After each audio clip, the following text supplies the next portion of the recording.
entonces aquí tenemos cómo quedó el nuevo proceso. Entonces, pues el paciente puede venir desde el servicio de urgencias porque queda con una patología para ser estudiado en hospitalización, o de consulta externa que viene también para el ingreso a hospitalización. Entonces el primer procedimiento que se hizo es el ingreso a hospitalización.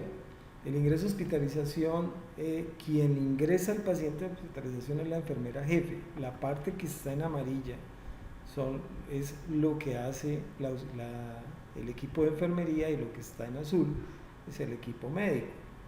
Entonces, quien recibe al paciente pues es la enfermera, quien trata de hablar con los familiares, quien trata de llevarlo a información para efectos de documentos, de pagos, y quien lo ubica es el personal de enfermería en el servicio de hospitalización. Le da información a los familiares, le habla de algunas reglas que deben tener dentro del servicio de hospitalización, y queda claro quién va a quedar como familiar que va a apoyar el proceso de custodia y cuidarlo dentro de la hospitalización, y algunas reglas que se tienen en la institución para el cuidado con los familiares. Entonces, enfermería es quien lo recibe, quien habla con los familiares, y el siguiente procedimiento que no estaba, que anteriormente lo hacían creo que los muchachos de caja, era el consentimiento informado. Entonces el consentimiento informado ahora le toca a la profesional de enfermería, porque se leyó que el consentimiento informado tiene una connotación muy importante, y eso es a través de una sentencia de la Corte Suprema de Justicia que habló sobre el consentimiento informado. Creo que les envié un video del doctor Barona, se los voy a volver a reenviar para el que lo quiera escuchar, en el cual dice que se cometen muchos errores en el consentimiento informado en cuanto a que creemos los profesionales de la salud que simplemente hacerle firmar un documento a un paciente, y esto, si el paciente dice, o en una demanda o en un problema, que a él no le leyeron el consentimiento informado, sino que simplemente se lo hicieron firmar y pare de contar, ahí ya se está cometiendo el primer error. Entonces, la sentencia habla de que ese consentimiento informado debe ser debidamente leído al paciente y hacerse la pregunta si lo entendió, o si tiene alguna duda frente a lo que se le ha leído. Entonces, por eso en todas las clínicas lo están haciendo los profesionales de la salud. Si es un cirujano, pues es que va a operar un paciente, tiene que leerse y decirle las complicaciones y decirle absolutamente todo. Si es en caso de hospitalización, lo podemos hacer con la enfermera, quien lo recibe, la enfermera profesional, quien lo recibe, le hace la lectura, terminada la lectura le hace la pregunta o el cuestionamiento si tiene alguna duda al respecto, y una vez leído lo hace firmar. Con esto queda sustentado que al paciente se le dio a conocer efectivamente el consentimiento informado, y que no simplemente fue el acto de firmar un documento por llenar, porque vuelvo y le repito, ha habido mucho conflicto en cuanto a que a mí no me leyeron eso, a mí nadie me dijo nada, simplemente me lo pusieron ahí y yo lo firmé. Con eso un juez, con eso cualquier autoridad puede decir que se falló en el consentimiento informado, porque el usuario, el paciente, nunca fue informado, sino que simplemente se le hizo hacer una firma. Después de que se llega a aceptar ese consentimiento informado, quiere decir que el paciente acepta las condiciones, acepta lo que ustedes tienen ahí. Aquí ya en la clínica pues hay un consentimiento informado que leímos con la doctora Ana María, y pues lo que se le debe hacer es leer ese que hay, no vamos a imitar ningún otro más. Y entonces pues ustedes creo que lo deben conocer. Si no lo conocen, más bien ponerse a leerlo y preguntarnos a ver qué no entienden o qué sí entienden antes de leerlo. Cuando ya esté firmado el consentimiento informado, pues lo que debe hacer el equipo de enfermería es informarle del ingreso al médico general. Entonces, aquí aparecen nuevas cosas. Hay que hacer una nota de ingreso que ya también con el ingeniero Pedro, y la parte de software de TNS también ya está lista para hacer como una nota de ingreso que es muy diferente a la evolución diaria. Esta debe estar a cargo del médico, en el cual hace una historia muy completa, porque pues todos sabemos que por urgencias llegan y se hacen notas muy rápidas, pero aquí ya sí se hace una nota mucho más completa por parte del médico general, que es la nota de ingreso a hospitalización, para que el paciente el primer día tenga una nota de ingreso. Ojo, las enfermeras, hay que decirle al médico que hay que hacer la nota de ingreso completa, no es una evolución, no es el primer día que llega, tienen que hacer la nota de ingreso tal cual como les aparece en TNS Portal Salud. Al siguiente día, pues ya efectivamente hay una valoración diaria que ya con el doctor Daniel eh, dijimos cuál era la estructura. Era una estructura de SOAP, de subjetivo, motivo de consulta o objetivo y signos vitales, análisis y plan, que es la nota que se hace diariamente para evolucionar los pacientes, diferente a la del primer día. El médico acá hará las anotaciones de cuáles son los cuidados que requieren, tanto terapéuticos, de laboratorios, de imágenes diagnósticas y de los controles por enfermería. Una vez el médico pues ya ha hecho la historia clínica y ya hace las evoluciones diariamente, pues el equipo de enfermería procede a hacer el plan de cuidados de enfermería diarios, si hay que hacer curaciones, si hay que administrar medicamentos, todo eso basado en los protocolos que existen y que deben cumplir las enfermeras para el cuidado del paciente en hospitalización. Ya estuvimos revisando que hay muchos protocolos y que pues habrán unos que hay que revisar para ver si hay que mejorar o seguimos con los mismos, pero primero pues estamos haciendo el levantamiento de estos nuevos procesos. Pero igual hacer los cuidados de enfermería pues debe tener un manual de protocolos de enfermería, de curaciones, de administración de medicamentos, de los 10 correctos, de los 20, no sé en cuántos van ya, como en 30 correctos, bueno, en fin. Y seguidamente pues el médico debe hacer la orden de medicamentos para que la enfermera los pueda llevar a farmacia, y de farmacia se los suministren y seguidamente pase a la administración de medicamentos, aplicando el protocolo que pues no hemos visto todavía. Yo no conozco el protocolo de administración de medicamentos, pero me imagino que ya lo deben tener, no sé Pedro si tiene que lo conoce, en donde deben aplicar las enfermeras los correctos, el paciente correcto, la dosis correcta, el medicamento correcto, en el sitio correcto y a la hora correcta. Esos son los 5 que yo conozco, pero pues obviamente habrán salido muchos más, pero por lo menos tener los correctos que se deben aplicar acá para la administración de medicamentos. Después vendría lo de solicitar interconsultas a cargo del médico, en caso de que el médico considere que el paciente debe ser visto por un especialista. Y igualmente, si considera el médico, de solicitar alguna ayuda diagnóstica como laboratorio clínico o imágenes diagnósticas.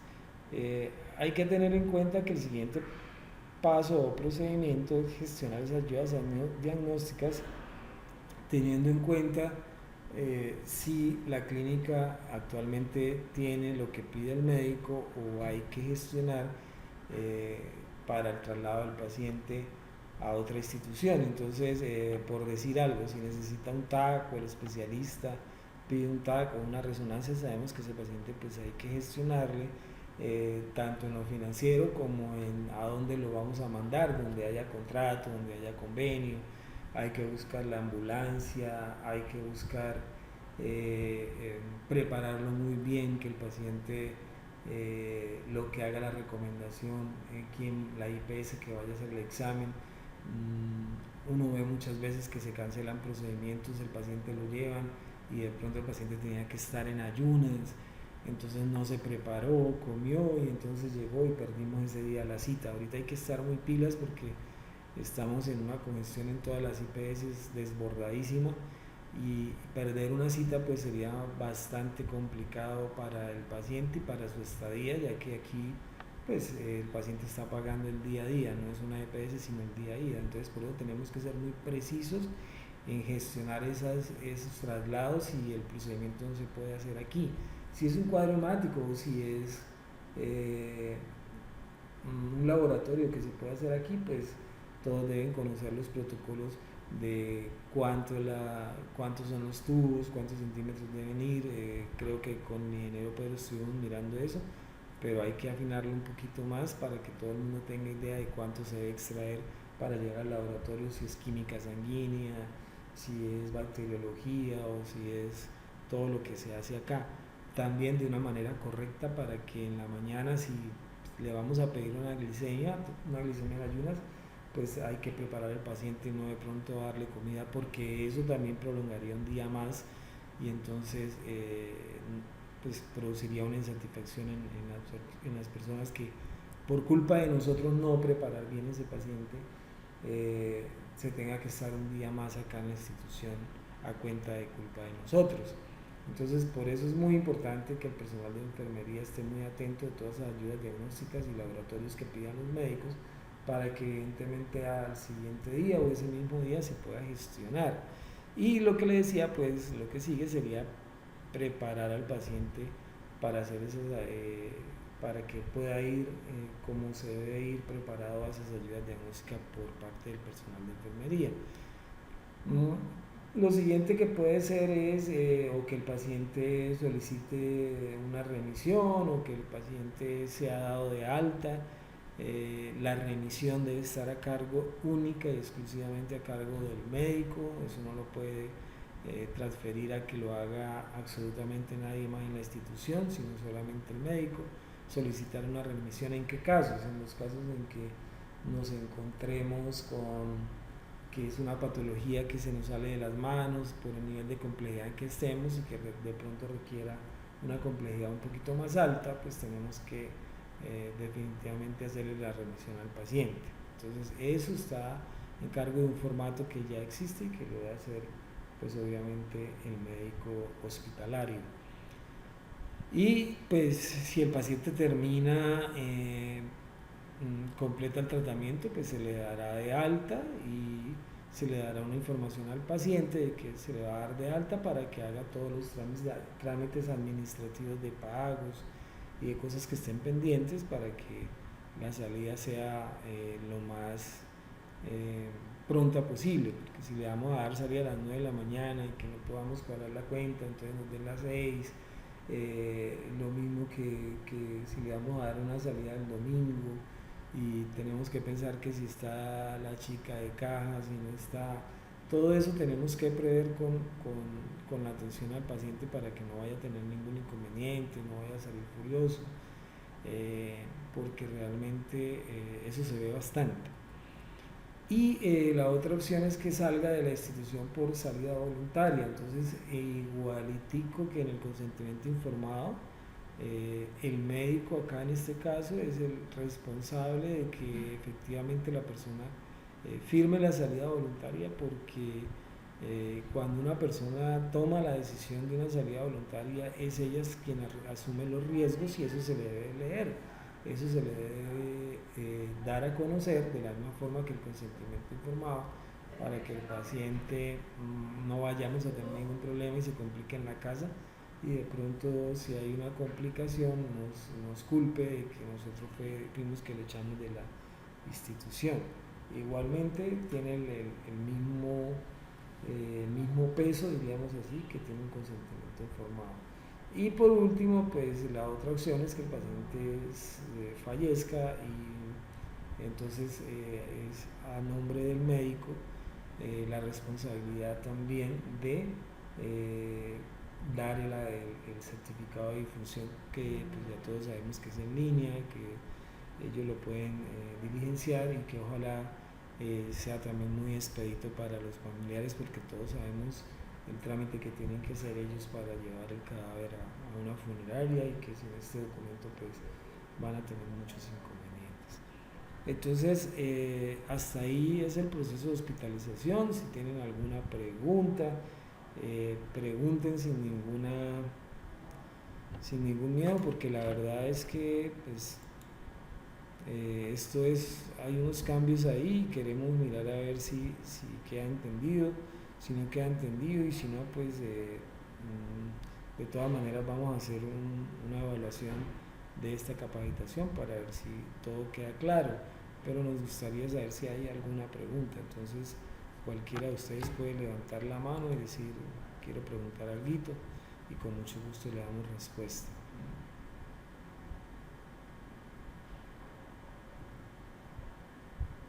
Karina Meneses está levantando la mano.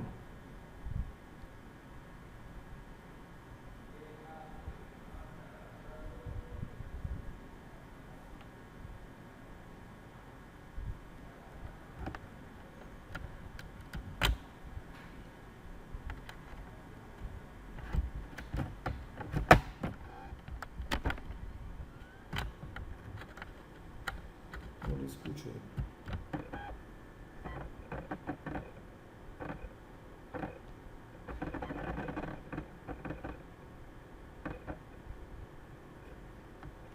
¿Alguien tiene alguna pregunta? Creo que está hablando Karina, pero no.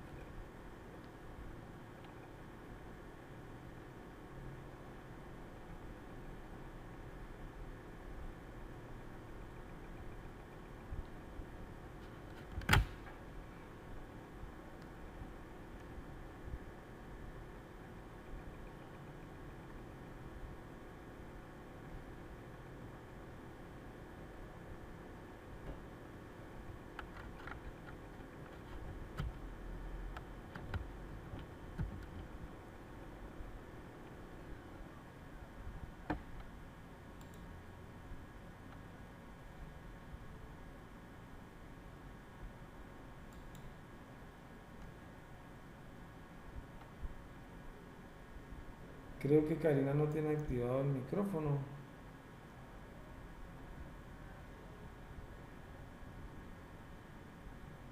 Pedro, ¿usted me confirma? Hable si quiere para ver si le puedo escuchar.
Bueno, entonces como no hay más preguntas, vamos a seguir con el siguiente procedimiento, que es el que ingresa al servicio de urgencias en el triaje.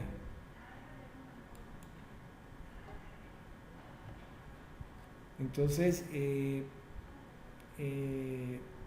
también se consultó con los doctores Baez para que modificara este procedimiento, porque de todas formas aquí entran todos los días pacientes que no sabemos en qué calidad vienen, ingresan a la clínica.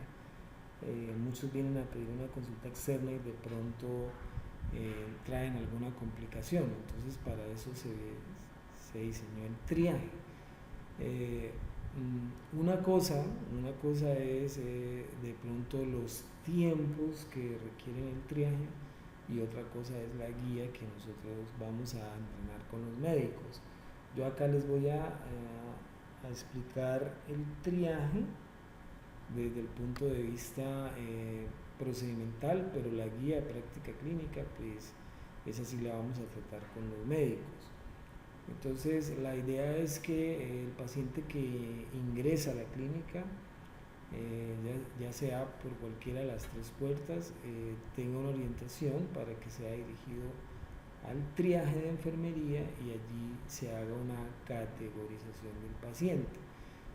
¿Qué es categorización? Pues mirar a ver cómo yo evalúo si ese paciente es triaje 1, triaje 2, triaje 3, triaje 4 o triaje 5. Para eso en Colombia pues se utiliza una guía, nosotros vamos a utilizar la guía ESI, que es la que se está utilizando actualmente en Colombia y que es una guía canadiense y que la vamos a socializar con la parte de los médicos.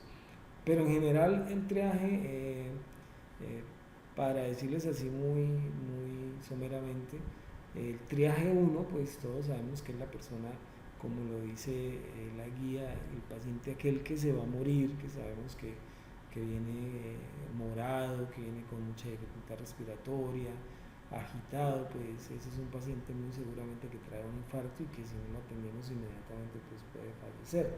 De eso se trata triaje 1, que ese es un paciente pues que deriva de una vez a una atención en una sala de reanimación y que activa un código azul con un equipo de código azul para hacer una reanimación inmediata.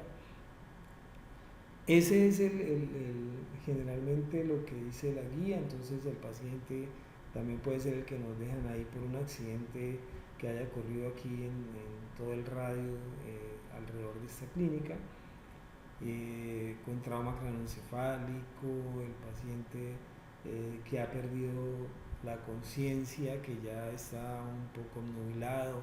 Todo eso es un triaje 1 que tendrá que ir al área de reanimación y que se activará todo un código azul para poder hacer la respectiva reanimación. Y una vez hecha la reanimación, pues se decide hacia dónde debe ir este paciente. Eso no tiene complicación, yo creo que el triaje 1 pues es muy claro. Una vez se pasa al paciente a reanimación, pues se debe pasar a la persona o el familiar que viene con él a facturación de los servicios para que allí le tomen los datos y lo identifiquen, y terminado el procedimiento, ya sea si queda en la clínica o si se va, pues se le puede hacer el respectivo cobro por la atención de ese servicio de urgencias. En caso de triajes 2 y 3, que dice la guía, pues que ya son pacientes que van a requerir, además de 20 o 30 minutos después de que lleguen, como dice la resolución, van a requerir de algunos procedimientos o algunos recursos, como dice la guía. Entonces, el caso del paciente con un cólico renal, todos sabemos un paciente con cólico renal cómo puede gritar y puede estar alterado, pero ese es un paciente que no nos va a llevar a un triaje 1, sino todos sabemos que es un triaje 2, que lo que hay que hacer es pues algunas cosas como radiografía, ponerle algo para el dolor ya, posteriormente imágenes diagnósticas. Entonces eso hace que la estancia sea un poquito más prolongada y que el paciente pues dice la resolución que podría esperar hasta 30 minutos, pero hasta 30 minutos, pero obviamente si tenemos la disponibilidad, la idea es atenderlo inmediatamente y hacerle una derivación inmediata para todos los procedimientos que requieran. Igual el triaje 3, ya pues entonces ese paciente puede esperar un poquito más, pero entonces eso es relativo, ¿no? Si yo no tengo nadie en la urgencia y si es un triaje 3 y se dice que puede esperar entre 3 y 5 horas, pues obviamente yo no voy a esperar a 5 horas para atenderlo cuando el servicio está vacío. Obviamente le debemos dar una atención inmediata, pero entonces son pacientes que ya, como dice la guía, no se van a morir y que van a necesitar unos recursos como la interconsulta, como imágenes diagnósticas, como laboratorio, entonces que van a poder ayudar un poquito más a definir esa conducta. Y finalmente los 3, 4 y 5 que son los que van a la sala de espera y que deben ser atendidos, dijeron los doctores de acá, 4 y 5 para sala de espera para que sean admitidos en consulta externa. Entonces, así quedó este proceso. ¿Qué es lo más importante acá? O sea, no ser tan taxativos en que si es 2 y 3 tiene que esperar 30 minutos, tiene que esperar 50 minutos, tiene que esperar 1 hora, tiene que esperar 6 horas, pues si hay la oportunidad de atenderlo inmediatamente, se atiende inmediatamente. El tema de cuándo es 1, cuándo 2, cuándo es 3, 4 y 4 y 5, pues ese es un tema que vamos a tratar con los médicos para que ellos puedan entender cómo es esa clasificación, igualmente con las enfermeras que están haciendo el triaje. En primera instancia, el triaje lo debe hacer el médico, quedamos en eso, en que lo hacía el médico para que él derive 1, 2 y 3, 4, 5, pero cuando tengamos socializada la guía totalmente. Ya después, entonces sí pasará la enfermera para definir el destino a lo que es el triaje 3, 4 y 5 y poderlos ubicar en cada una de las áreas donde se pueda atender en la clínica. Entonces ese es el modelo de atención. Cuando es triaje 3, se me olvidaba, es un paciente que puede derivar a una sala de observación. La recomendación que le damos a los médicos es que tenemos una cultura muy alta de resolver los problemas de los médicos en urgencias y que hay que utilizar un poquito la hospitalización para no dejar mucho tiempo ese paciente ahí en observación. Decíamos que en algunos manuales pues hasta 8 horas debe permanecer un paciente en observación. Ya si en 8 horas no se pudo solucionar o no se fue para la casa, pues se le debe definir un destino. Y si se requiere seguir estudiando, la idea es no estudiar mucho ese paciente en urgencias, porque nosotros cometemos el error de quererle hacerle todos los exámenes en urgencias. Entonces, por favor, hay que estar de acuerdo con el médico para que no pasemos o pasadas las 8 horas, 6 horas y al paciente no se le haya definido y creamos que necesita un poco más de exámenes, un poco más de estudio, pasarlo inmediatamente a hospitalización para continuar la atención allá. Entonces, eso en cuanto a pacientes de pronto triaje 2 y 3, los 4 y 5 pues sí obviamente pasarán a consulta externa para que sean atendidos definitivamente por el médico de consultorio. Entonces, esos son los dos procesos que queríamos hoy mostrarles con Pedro. No sé, no les escucho nada, no sé si estoy mal yo del audio, pero si ustedes me escuchan, pues creo que la dimos. Estamos aquí en la clínica, cualquier duda que tengan, pues si no lo podemos escuchar por acá, pues con mucho gusto en las tardes yo estoy acá con Pedro y pues vamos a estar en los diferentes servicios también escuchando sus inquietudes. Les voy a pasar a Pedro, les voy a pasar la conferencia del doctor Barona sobre la importancia del consentimiento informado, que es muy importante que las enfermeras sepan de esto. Uno tiene que responsabilizarse de acuerdo a lo que le diga la ley. Si yo soy enfermero, yo trabajo en un área de hospitalización, pues tengo que documentarme muy bien porque el día de mañana pues me puedo ver involucrado en que me llamen a un juzgado a hablar qué fue lo que pasó y yo pueda tener toda la tranquilidad de que las cosas se hicieron bien, como es la política ya de siempre. Yo creo que en esta clínica de que las cosas se hagan muy bien. Bueno, entonces si tienen alguna duda, pues ojalá no les dé miedo preguntar, porque de eso se trata. Y si no, pues estamos acá con el ingeniero Pedro todas las tardes y vamos a estar en hospitalización y en urgencias. Cualquier duda, pues allá las podemos solucionar con mucho gusto. Entonces dejo abierto el micrófono para que ustedes, si tienen alguna duda ahorita o si no, pues como les dije, posiblemente estaremos comunicándonos con ustedes.